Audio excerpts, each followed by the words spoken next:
Tout le plaisir est pour moi de vous retrouver sur votre Web TV. Mesdames et messieurs, bonsoir. C'est l'heure du journal dont voici le sommaire. 5 millions de francs CFA, c'est la somme qu'offre la mairie d'Abomey-Calavi aux sinistrés du drame de Tori à Vamey. C'est la principale décision prise en conseil communal extraordinaire ce jour. Fin des travaux de l'AICESI ce vendredi dernier, vous aurez la cérémonie de clôture dans ce journal. Et l'artiste béninois Kalamoulaye est le lauréat du festival Sika. Les événements qui ont marqué la fin de ce festival sont à découvrir dans ce journal.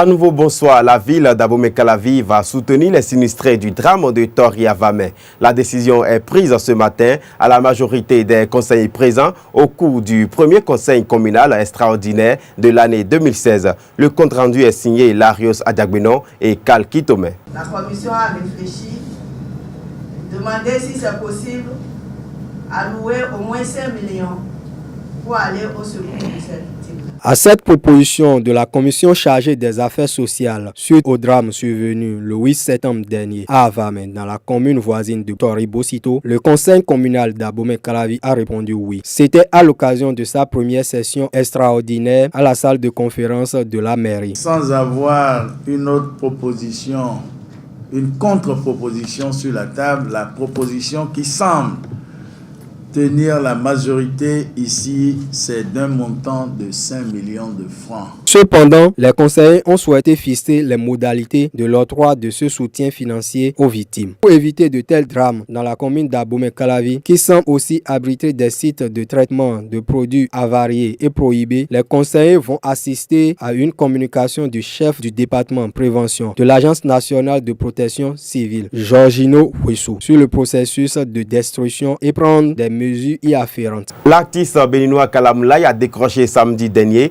le plus grand prix des stars de l'intégration culturelle africaine. C'était au cours de la soirée de gala qui a marqué la fin du festival Sika 2016 à la place du souvenir de Cotonou. Le prix de la meilleure musique moderne d'inspiration traditionnelle, enlevé par le candidat du Bénin, qui représente le Bénin.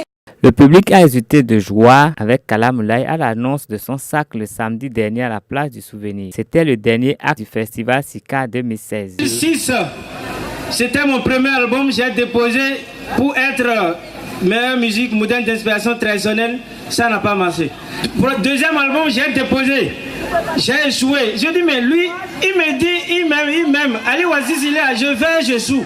S'il me donnait l'opportunité très tôt, j'allais très vite prendre les ailes et j'allais m'assombrir très tôt. Il m'a laissé de mûrir un peu et j'ai quand même une leçon que j'ai appris avec le président Wassissi. Malgré que vous êtes amis, il s'en fout de vous, il faut travailler.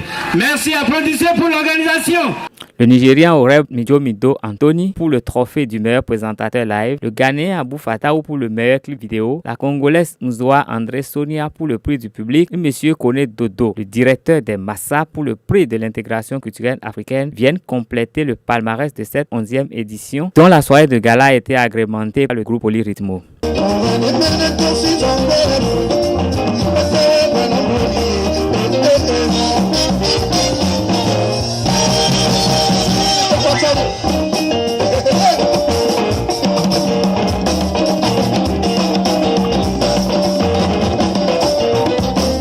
Ainsi tombent les rideaux sur la 11e édition des Sika. Rendez-vous en 2017. Les travaux de l'Association internationale des conseils économiques et sociaux et institutions similaires qui ont démarré mardi dernier par une assemblée générale à Cotonou a pris fin vendredi. Les participants venus de plusieurs pays du monde sont repartis satisfaits. Suivons ensemble cet extrait pour avoir un aperçu des grandes conclusions. Affirmons notre intention de répondre à l'appel du gouvernement du Bénin en vue de renforcer les conseils économiques et sociaux et institutions similaires dans leur rôle d'institutions au sein desquelles se pratique au quotidien la démocratie participative en vue de combler les limites des pouvoirs publics.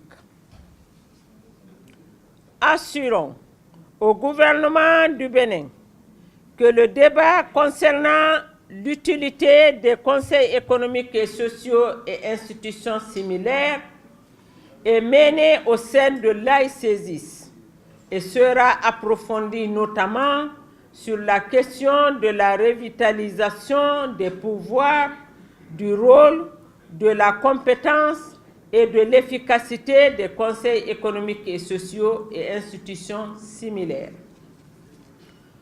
Souhaitons que le chef de l'État du Bénin soit le porte-parole des conseils économiques et sociaux et institutions similaires auprès de ses pairs africains, notamment en vue de plaider la reconnaissance de leur rôle et de leur utilité. Ce rendez-vous annuel d'échange sur la vie de notre institution commune, sur sa place dans le paysage institutionnel mondial et sa contribution pour un meilleur devenir de l'humanité a duré 3 jours au cours desquels nous avons effectué d'intenses travaux. Il serait fastidieux de revenir dans les détails sur le travail abattu en 3 jours d'échange. Cependant, il me plaît de rappeler, sans être exhaustif, que plusieurs tâches ont été exécutées par le conseil d'administration et à l'Assemblée de cette Assemblée générale. Ainsi, nous nous sommes prononcés sur les activités menées par les groupes de travail de 2016 et nous nous sommes appropriés les bases de données de l'ICESIS. Nous avons également mené un débat fructueux sur les préparatifs de la COP 22. Nous avons mené de profondes réflexions sur les stratégies de lutte contre les inégalités liées à la pauvreté dans le monde à travers des échanges très fructueux.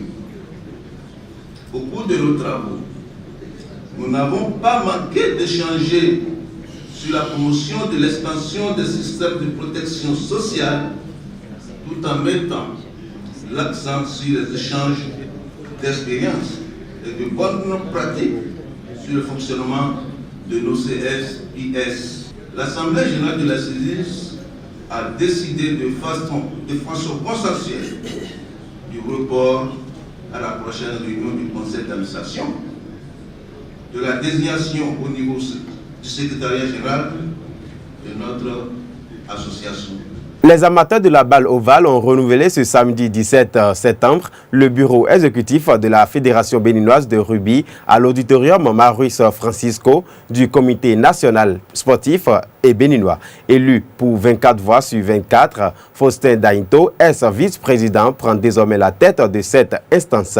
Faustin Dahinto est dorénavant le président de la Fédération béninoise de rugby FBR. Ceci à travers l'Assemblée générale ordinaire élective tenue ce samedi 17 septembre 2016 à l'auditorium Marius Francisco du Centre national olympique et sportif béninois CNO Bénin. Une séance qui s'est déroulée sous la direction du représentant de Rugby Afrique, l'instance fêtière africaine de la balle ovale, du secrétaire général sortant Dominique Anani Foli et de l'ex-vice et nouveau président Faustin Dahinto de la FB Rugby. Léopold Loritogbe, président sortant empêché, s'est fait représenter au cours de cette joute électorale qui offre 11 places dans le comité exécutif entrant pour 25 candidatures enregistrées du 2 août au 2 septembre 2016, conformément aux dispositions prévues dans le règlement. Je remercie M. Marcelin Zaoui, représentant de Africa Rugby. Je remercie le représentant du comité national olympique du sport. Je remercie vous les présidents des clubs, les responsables techniques. Je vous remercie pour la confiance placée en moi. Je voudrais vous rassurer que ce nouveau mandat doit être considéré comme un mandat de réconciliation de la famille du ballon ovale. Donc nous allons évoluer très rapidement dans les dispositions techniques. Premièrement, c'est de faire la relecture d'un plan stratégique qui trace une feuille de route pour les actions des 4 années à venir. Nous allons faire parvenir ça naturellement à monsieur, en tout cas au représentant d'Africa Rugby, au représentant de notre pays en matière du sport, pour que nous travaillons dans la transparence. Une cérémonie agréable qui n'a pas échappé à quelques soubresauts, provoquant un tollé général à la suite du bilan du trésorier général sortant, Romaric Kemambou, faisant état d'un montant de 35 millions dépensés au cours de ces 4 dernières années. Ce que moi j'aurais demandé, c'est que ici les mandataires qui sont là puisse quand même pouvoir approuver ce mandat. 35 millions et plus là, ça a été dépensé pour le rugby béninois. En termes de recettes, c'est-à-dire d'argent encaissé, nous avons au niveau du ministère des Sports, après notre élection en 2012, eu 4 millions. En 2013, 6 500 000. En 2014, 10 millions.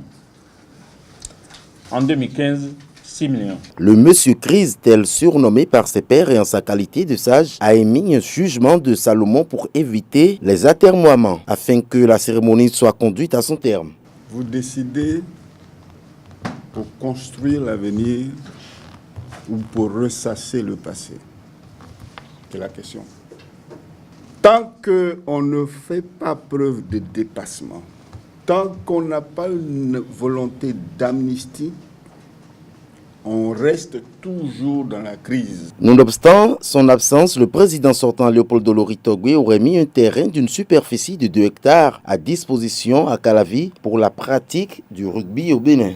Suivons à présent les impressions à chaud du nouveau président entrant de la Fédération béninoise de rugby, Faustin Dainto, et du représentant de la Confédération africaine de rugby, Marcelin Zawi, au micro de Leandro Kodo.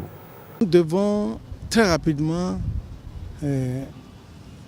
faire la relecture du plan stratégique de la FEB Rugby et le faire valider au niveau du comité exécutif afin que les activités soient régularisées conformément aux tests. Il y a beaucoup de structures techniques qui ne sont pas installées. Nous devons très rapidement les mettre en œuvre et permettre à notre rugby d'évoluer d'abord de façon adéquate sur le plan national et se faire connaître au niveau de la sous-région et du monde. Nous sommes dans le nouveau départ du ballon ovale. Il faut une révolution. Bien sûr, à tout seigneur, tout honneur, le ministre en charge du sport il nous soutient. Il aime beaucoup cette discipline. Nous faisons confiance au gouvernement, mais également parce que nous ne sommes pas des budgétivores. Nous avons pris quand même des alliances stratégiques au niveau international et nous croyons que sous la bannière du ministère de l'Énergie et de la jeunesse des sports, nous allons les mettre en confiance pour que les clubs travaillent de façon normale, que les formations techniques soient redéployées afin que nous ayons des joueurs de qualité qui puissent améliorer notre notoriété au niveau international. Un sentiment de satisfaction pour la paix et la sérénité retrouvée. J'espère que le rugby béninois va redémarrer sur de nouvelles bases pour son développement. Le mot-clé, c'est d'être volontaire et de bâtir, d'avoir une vision et de bâtir une stratégie. Parce que la Fédération béninoise n'est pas membre de World Rugby, je pense que ça devrait être un objectif primordial.